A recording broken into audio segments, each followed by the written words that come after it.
I'm Natalie Standridge, founder and franchisor of Casa de Corazon Intercultural Early Learning. Welcome to my podcast, Decades of Disruption. Here, I'll share my journey, the decades of stories and convictions that have driven my choice to not only contribute to, but also to disrupt the early childhood education industry. But these stories aren't only my own. I'll be joined by the people whose lives have been changed by what I've created and whose mere existence have been a constant source of inspiration to me too. If you're ready to challenge the status quo and build something truly unique and impactful, you're in the right place. Disruption has a purpose, and we're here to talk about it.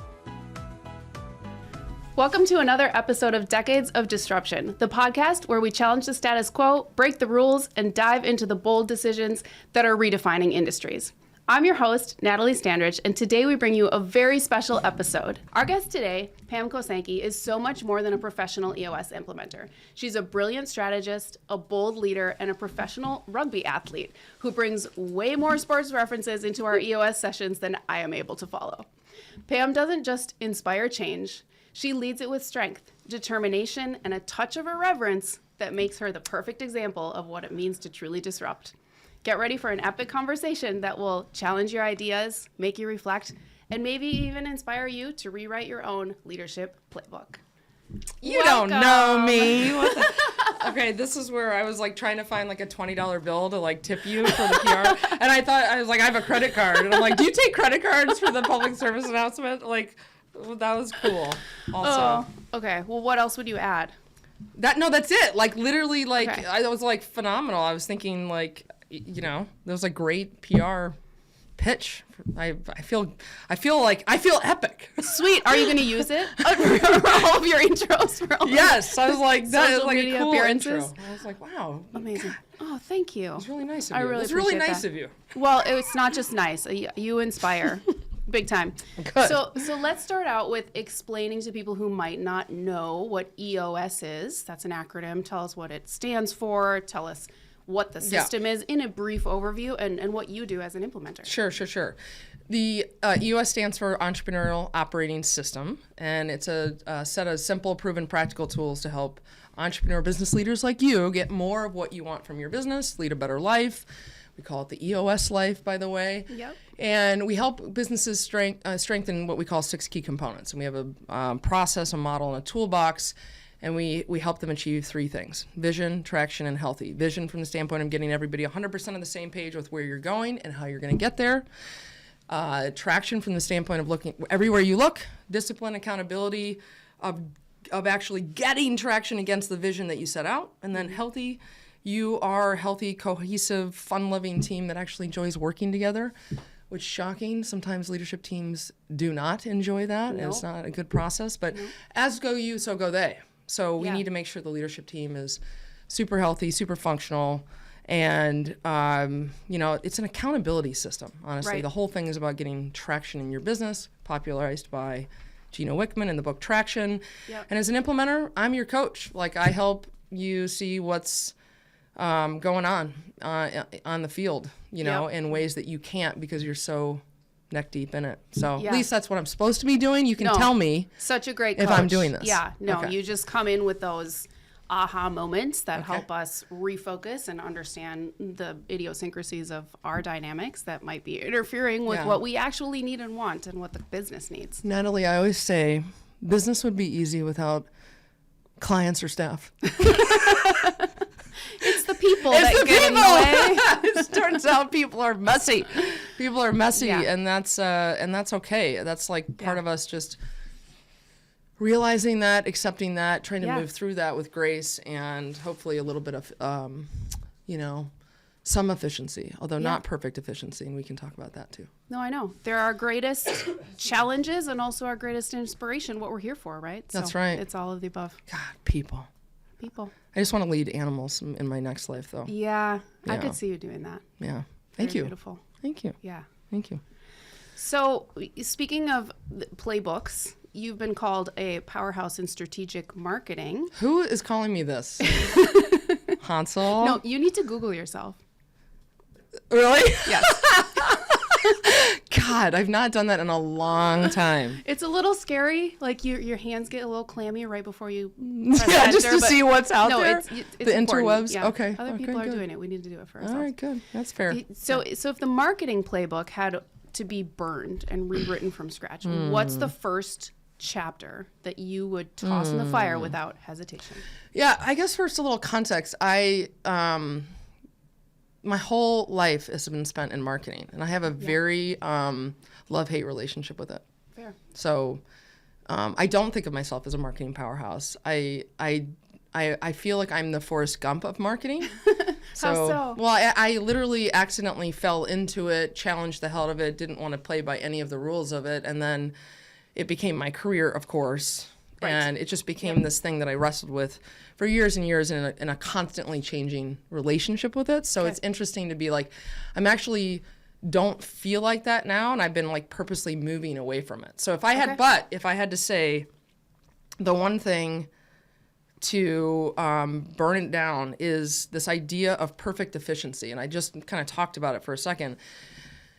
But the old days, way back when I worked at Leo Burnett Advertising, I did 12 years there. I call it like, you're doing time at a big ad firm. Yeah. But there was this incredible focus on brand building and this whole nother like level of marketing to an archetype and creating like what the brand stands for.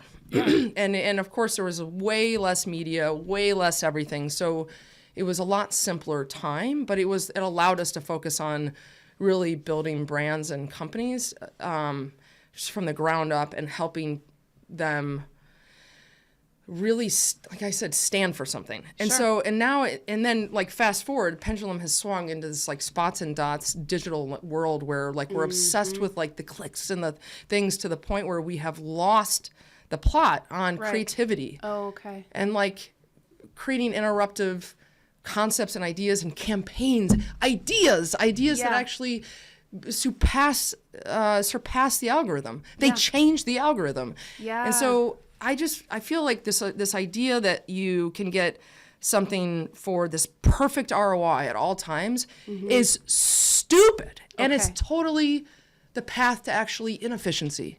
Wow.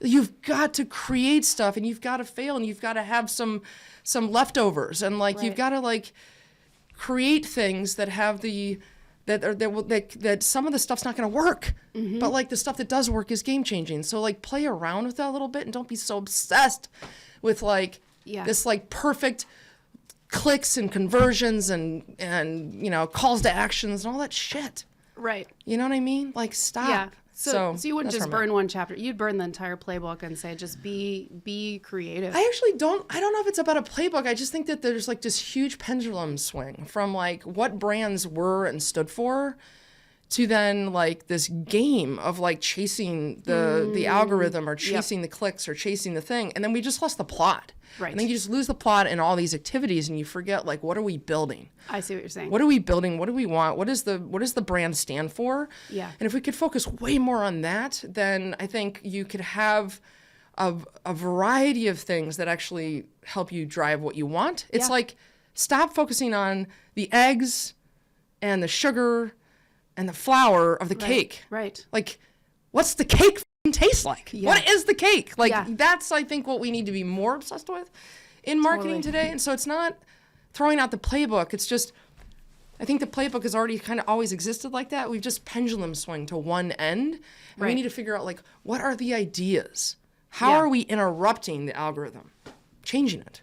Stop letting the robots tell us what people like and feel. Like, put something out there for them to react to. This is like the worst thing. Here I am going on and on like I'm a preacher. Sorry. Like I was telling you, like I was like, I don't like this stuff anymore. And here I am, like just going on about it. Let me tell you all about this. I love it. One of the worst things that we did at Leo Burnett and the things that creatives hated, and I get it more than ever, was focus groups. Yeah. Stop asking people if they like something. Like, we would bring ideas. I've seen more ideas die because a group of random people got in and shit all over it. Yeah. Instead of just seeing it in the marketplace come to life and driving towards something and knowing it's leading. It's a vision. It's something for people to look at. And I mean, no one knew what the hell the iPod was when it, the music iPod was when it first came out, right? Like you had to react. It was creative, it was interruptive, it was something for people to go, what is that thing? Do I want that thing? Is it something that is needed in my life? Does it solve any of my problems? And so I just think more of that, please. And I think the people that are doing that are the ones that are getting more traction because they're leading.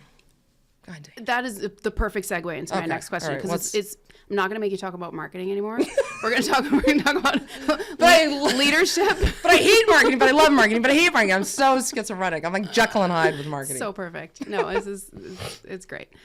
So my question about leadership is what is a leadership habit that you hear over and over? Oh, this is the habit that you need to build, or this is the strategy that you need to use that you personally think is complete BS? Because I love to hear you get fired up. I know. It's so easy to rile me up, isn't it? Something that's BS. Well, I don't know if this is like a new thing, but like, I will tell you, anybody that says business isn't personal is just full of shit.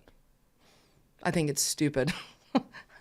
I think we spend so much time doing what we call business that for you to say and caring about what we do, for somebody to tell me that business isn't personal it actually enrages me, because like we want people to care about their craft. We want people to perform. We want people to know that what they do matters. Yeah. Whether that's in some sort of like factory setting or something that's in this like exotic setting, I don't care. It's more of like allowing people to feel like they matter, like they are trying. And I'll tell you what, the first moment that business becomes somehow, it's this phrase of like, business isn't personal, is when somebody's delivering bad news. Have you ever noticed that? Yes. I was just talking to my wife about this morning, and it's like everybody loves the personal approach in business until the day they have to say something like, oh, you know what? It's not working, but like, or we need to make a change, but like, don't take it personally. It's like, you know what? Or when you have to let someone go. Yeah. That's a personal conversation. Personal. Yeah. Make it personal. Make it something that feels like, I think intimacy is literally the only thing we have left. When the robots come, they're teaching us how to be more human, actually. Wow. We have to be more human. We have to rediscover what human is. And if we can't do that through this process, then I don't even know what. But I will tell you, more people will parrot this like, oh, we love you and this is a family and everything about this is personal, and I'm going to take you out to dinner. I'm going to talk to you about real world stuff, until all of a sudden business isn't personal.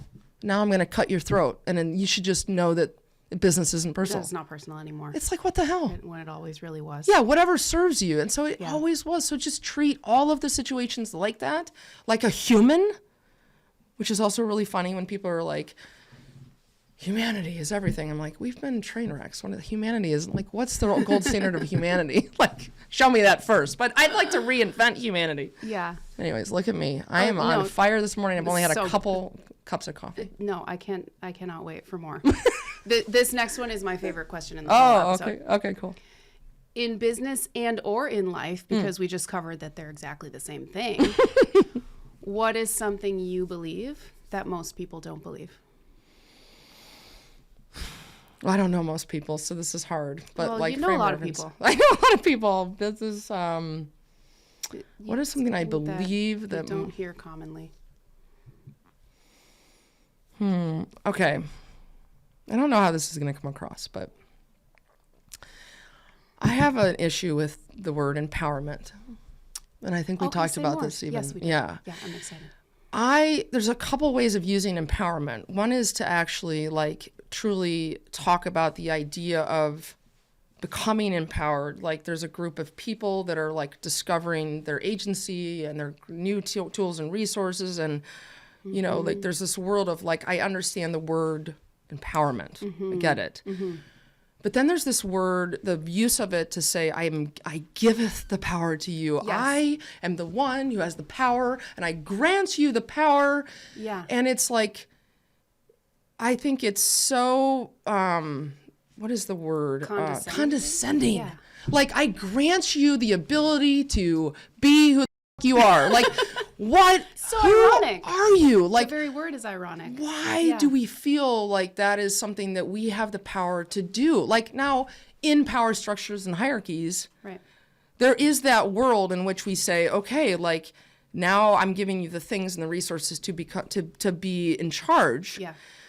And yet there is this hostage moment of like, but I can take it away from you at any time. Ouch. I'm in charge of you, really. And I think the word power is actually probably the problem here. Yes. Is because on the flip side, so many things. if somebody says like, I give you the power, and the person's like, well, now I'm empowered, and then they go on a power trip, for instance, because I think it's the word power. Like, why do we think that that is actually the way of managing human energy and control?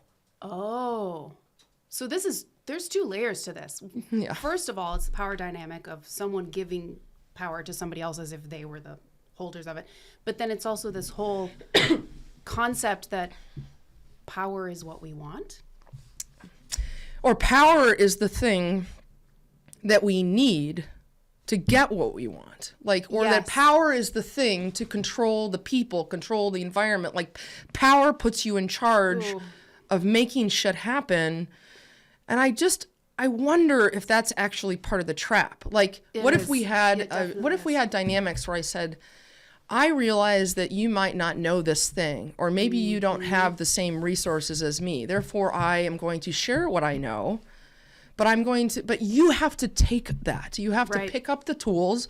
You have to do something with the money. You have to have actually comes from within. That is within. That is actually, that's the thing. It's like, do not take people's agencies. Like, do not steal someone's pain. Yeah. You don't do that. That's a bad idea. So allow them to like come from within is one thing, but also, why is it that if I'm in charge and I have the power that somehow I know better? Has there ever been a case where somebody in charge at some point it didn't like collapse or implode? I don't know, like, or there wasn't this, it feels unnecessary. What if we could all be sharing in some of this co-creation, co-leadership power? So I think this is a long-winded way to say, like, the word empowerment is a trap to me on both sides. Yeah. Also, I don't think I'm empowered because you've been given it to me. Like, what the hell? Like, you have agency. Yeah. You get to actually decide, for the most part, without, I mean, all the other conditions. Like, that's the thing. It's like there's a thousand reasons why people actually they lack, and that they aren't, they need help. Right.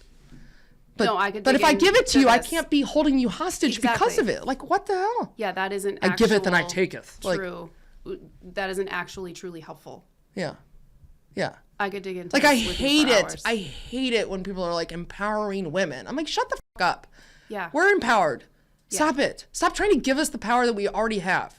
Also, I understand all of the nuances about people who don't have and all this stuff, and they need help. Like, but fine, give it to me and do not ask for it in return. Thank you. I will give it back to you. I will help share that. Like, but you also intrinsically have it, as do all women. Right. Right. Yeah, like, it's the oldest trick in the book is to hold an entire population of people down. And like literally stop them from growing.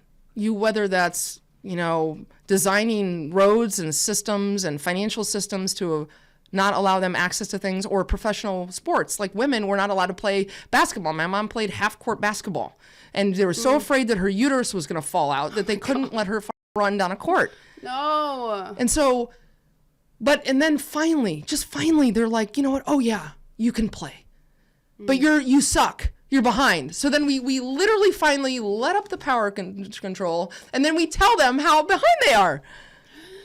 This is so it's so painful. It's so maddening. It's like, and I think about women's sports, and I know you love sports, women's sports. Like, in the first let's go there. 5 or 6 years, or so, if you compare the growth of the WNBA and the NBA in the first, and I've lost this stat, everybody, so just hold on for the theme and not the exact details, but I remember doing literally a presentation on this years ago. Yeah. But the first 5 to 10 years of the WNBA versus the NBA season, the women were actually selling more tickets per game than the men. Right. And if you compare the 20 years versus the 100 years gap in between, it's well, you got to compare apples to apples here. Right. It's they're not horrible. Now look at it, right? Everyone's like, oh, look, women can play. And it's because you let them finally, and now they're catching up, and we're hoping we can accelerate. But they never sucked. You just never allowed them to play. Right.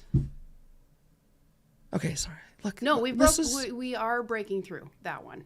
We are It took way too long. It took way long. It took and it's still handcuffed. I mean, when you look at rights deals with women's sports, they're tied to the men, and so the men always underrepresent what the value of the women's sports rights can be. I mean, there's one. It's a great path to join the troops together and allow the NBA to help support the WNBA until it's not. Then you have to decouple, consciously uncouple. That is what we have to do eventually. Wow.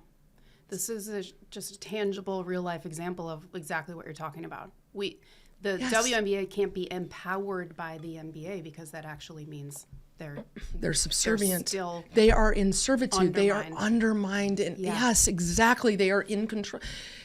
The thing is, I would say just everything is, this is going back to more life philosophies, but the best advice that I've heard recently is that pain and all of this progress, basically anything, is a process, not an event. This is a process for helping women's sports become what they are, not an event. So the things that used to work to help them get to them to where they are now are not the same things that need to help them get to the next level. And you know this from EOS and business. I talk to you about all this time. We have to look back and say, are there elephants in the room? Are there sacred cows? Are there things that just stop? You hit a ceiling, and it's time to move forward. And instead of us celebrating that moment where we say things have to change, we get so handcuffed to what worked. And this comes back to marketing. It's well, that always worked. It's well, it's not working now. Yeah. Or just because it didn't work doesn't mean it won't work if you just tweak it and move it and change it. And how can we open our minds to that? Yes, you have in to a more be, authentic way. Thank you. You have to be willing to look. Yeah.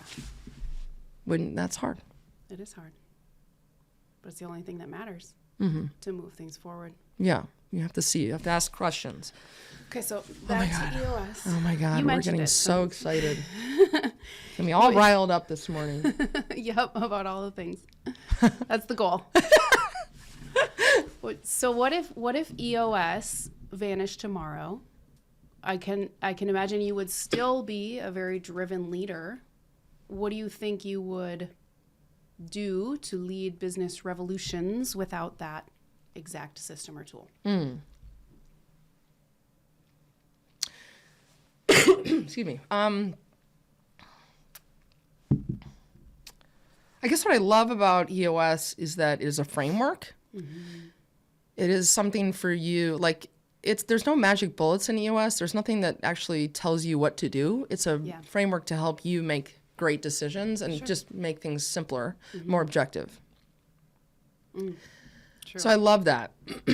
I think so as I'm thinking about what would make things simpler, and just keeping what, the magic of that system and what it does, I think the one thing that I run into over and over again as an EOS implementer in the room is the limiting factor of actually the individuals themselves.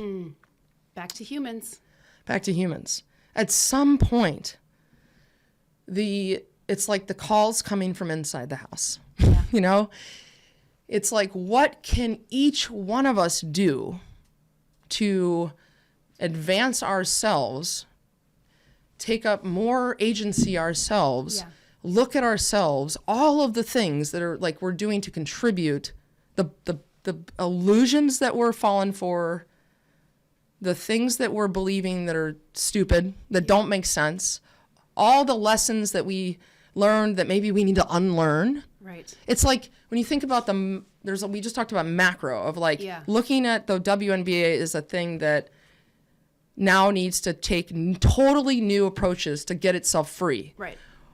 I think on an individual level, how could we actually do the same thing? Is to say, what is keeping me stuck? And look at that dirty shit. Like, look at it. Look at the thing. Find the thing. Like, we're always waiting for the assessments or the feedback. It's like, I'm going to wait for my annual review to figure out if I am good at my job. Like, stop. Like, you know, there's so many ways for you to figure out your own, like, self-assessment of how you're doing. There's 1,000 things. There's like, and there's not just one modality. So what if we all took up that cause and said, I'm going to go be the best version of myself that I can be. I do not have all the answers. Therefore, I have to ask questions that I don't even know I have to ask. But I'm going to be curious enough to, like, question everything. And that's, What if that was What if we all did that as leaders? And this is why I always say EOS doesn't work for ego-driven companies. Because you have to be willing to put it all out on the table. You have to be willing to look within. You have to let others look at you as a leader and say, here's what's not working. What if we didn't do this anymore? How would things change? For the better, for the greater good of everyone involved. And the attachments are real, right? So this is where it comes down to, like, everything's a paradox, which I'm obsessed with now, is like the world of paradox. But, like, we're saying, don't, like, business is personal. Take it personally. And then we're also saying, hey, that thing you're doing is not working and it's not good. And, like, you need to make some changes. Oh, my God. It's so hard. It's so hard. And also, like, but it's the only way. And if you just name the thing for being hard, I mean, I tell everybody, I said, my session room, I want you to think about it as the Thanksgiving dinner table where politics and religion are discussed. Okay. It's going to make you uncomfortable. Get comfortable being uncomfortable. And it doesn't mean that, like, we have this, like, I don't know, like, we somehow have the right to be super messy and cruel. Like, you know, people are like, I'm just being honest. And I'm like, okay, like, but honesty without compassion is cruelty. Stop it. Like, we don't have to do that. It actually takes a lot of work to get centered and figure out how something is going to land in your ears. Yeah, it's the whole radical candor concept. Kim Scott used that book. That's the whole absolutely. Yes, Kim Scott.